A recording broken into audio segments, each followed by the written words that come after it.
Well, hey there. Welcome back to Revived and Renovated. I'm Victoria Duerstock. I'm an author and a speaker, musician, mom, wife, blah, blah, blah. And I'm here with my friend, Paige Ryan. Hey, Paige. Hi, Victoria. Great to see you. Remind everyone who you are. And Yes, I am. I do a lot of things too, but for today, I'm recovering from a broken arm. I'm a mom of four. I'm an author, a designer, thinker, and love diving into these topics with you.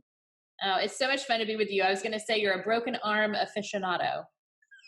I am. I'm learning how to coordinate. See, we got coordinating my earrings with my cast. So we're making it work here with a positive attitude. One-armed quarantine, no problem. I'd like to be designer in you, right? Right, exactly. But our word for the day is something I think about a lot. So, all right, I like it. Hey, now we haven't had to use this as a threat to keep the kids in line or anything, right? No, but this I can knock Nerf bullets very easily, more easily than this arm. So it's kind of Wonder Woman. Yeah, it's like a matching set. No, just one, please. Well, I love being back with you because our first couple sessions, we got to talk about a couple of those first words, revived, and we got to talk about renovated, and just kind of the thoughts of our faith and how they mingle with our living spaces and those ideas there.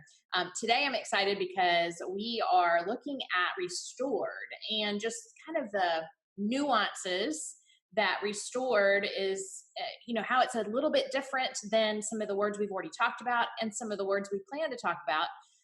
And I know you like to have the handy dandy definition to kind of get us started. It's so good because we just start there with exactly what does restored actually mean. Indeed. I'm a word nerd. My kids always talk about that. Let's talk about what words really mean. So the definition is to bring back, so as to return to its original condition. And I love this word. I feel like when I was a child, this was the first word in sort of the design and home that really hooked me. When you'd walk in, your parents would take you to Williamsburg or Virginia or something like that, you'd see an old restored space. And I thought, oh my gosh, this is like being part of history. This is like connecting to, for us old souls, this is like connecting to a different era. And there's something so beautiful and romantic about that. Yes, because things take work that we want to keep using, right? And so we have to restore things because a lot of times they get neglected, right? Indeed. And I think it's like you said, I've learned in my own home and the different places I've lived that to fix something is one thing, to restore it is yet another, because a lot of times it takes twice the time and twice the money to restore something to its like original glory or the time period or using the original materials used. It's a real commitment. And I think that's where sort of design work and I don't want to say hobby, but maybe let's say design work and lifestyle dovetail, because you have to really marry the idea of restoration in the home. It takes over, whether you're doing it yourself or hiring somebody else. It's not just flipping a house. To restore a home or to restore an older space, it's a long and loving process. Actually, in your book, there's a beautiful page I turned to in Heart and Home, where it says, purchasing a fixer-upper in need of renovation and transformation can be the ultimate experience for the do-it-yourselfer. I could say it can turn people off from DIY work because it's all-consuming. But I love that. And then you talk about how God desires to transform us. So I love it. Yeah, and I think, when I think of that verse in Psalms, Psalm 51:12, restore to me the joy of your salvation and uphold me with a willing spirit. So for me, and I think of restoration in my faith, I think of the fact that sometimes we go through those periods where we just are kind of dried out or feel like we're in the desert. We feel alone. I think it happens to everyone, but there are seasons where we don't feel real joyful. We don't feel really energized. We don't feel useful.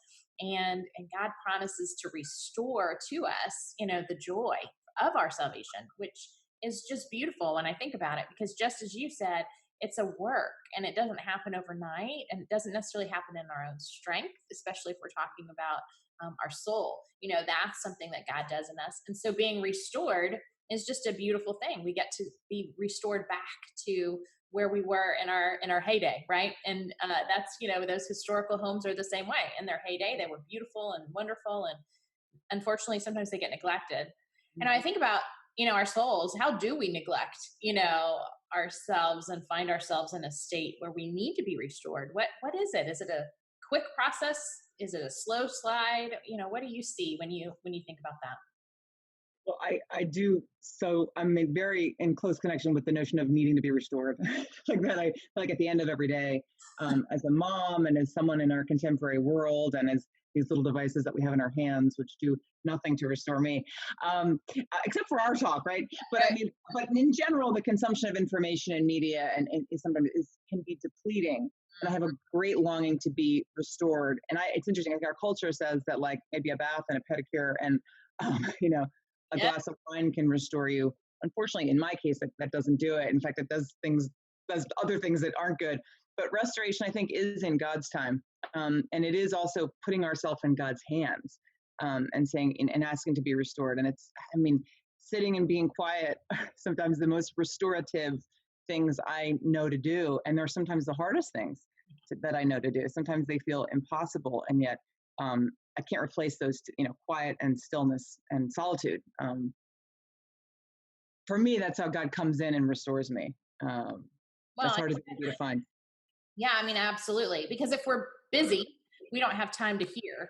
And, Hmm. you know, being still requires us to listen. And sometimes I think we're just a little afraid to hear the things that maybe we know we need to take care of, you know, in our lives. And so sometimes we avoid being still because busyness feels better. You know, it feels like we're doing more. I think that even kind of dovetails a little bit with the idea of prayer in our culture too. And we want to do something when people are hurting or people are struggling. We feel like we need to be doing. And yet, our greatest offering that we can give people is praying for them, being faithful to pray for needs, praying for them.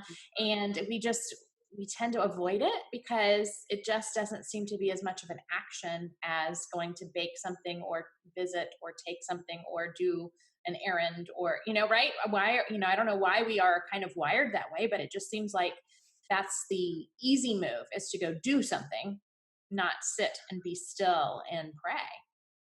Well, indeed, and it's about the unseen, right? I mean, we have to have faith in the power of the unseen, and I think that's, you know, for my children sometimes too. They're like, but I don't, I don't see God. Where is He? You know, and I think we have faith that He's there always. And I think in prayer too, it's a faith of the power of something, even when we can't see, even if we don't feel it, even if the people that are really hurting don't feel it and don't feel our prayers. I think we do it dutifully at our faith. This wonderful pastor online, Pastor Ken, and I'll link him somewhere, but he says, God brings the super to our natural. And I love that because I take my natural, my brokenness, my flaws, and my tired, right? And I bring to Him, and He adds the super. And it doesn't mean I'm super, but it means that there's a supernatural experience that He uses for His glory, for He uses for good, for He uses for in His plan. And I love that. I'm not meant to bring the super. And that's definitely not what our culture says. Our culture says you can get up and put your cape on and get it all done and knock it all off. And sometimes restoring the house feels like getting all done will give me such comfort. And I love my house clean. Really do. But sometimes I got to go to bed, or I have to put myself to bed or put myself to rest with a messy house, knowing that I need to be restored in a different way. And that's very humbling, but Oh yeah. I think the message of you can do it all is so bad. I mean, you can do it all, but not all today. You know, I mean, that we are just not meant to live these, like you said, supernatural lives, because that's not who we are. You know, that's who God is. And when we try to take that role from Him, I think that's when we find ourselves tired and wrung out and beat up at the end of the day or the end of the week or even the end of a year. And 2020 sure is putting us through the ringer anyway. So we are we are experiencing it in like fast forward, I feel like almost on an hourly basis, you know, of being just like how many more things. So being restored, especially in the year 2020, for me is just such a beautiful word of there's a better future, there's a brighter tomorrow, and there's hope. And I think that that's kind of where I feel like restoration brings me. I love that. And also I think we will be restored sort of in terms of our lives and what our country looks like and all that kind of stuff. But it's in God's time and it's in God's plan. We're not in control of that, and that's very humbling. For us to not know what the school is going to look like in college and all these different things. We don't know what they're going to look like. But we have to trust that it will be restored. And thy will not mine be done. I mean, I say that a couple times a day. But yeah, no, I love that, and it's a lot about trust as well. Absolutely. Lots of trust. Well, Paige, it's been awesome to kind of sit and chat with you just for a few minutes about the subject of restoration. And I really look forward to getting back together with you again and chatting some more. I can't wait, Victoria. Thank you. Thanks. Bye. Bye.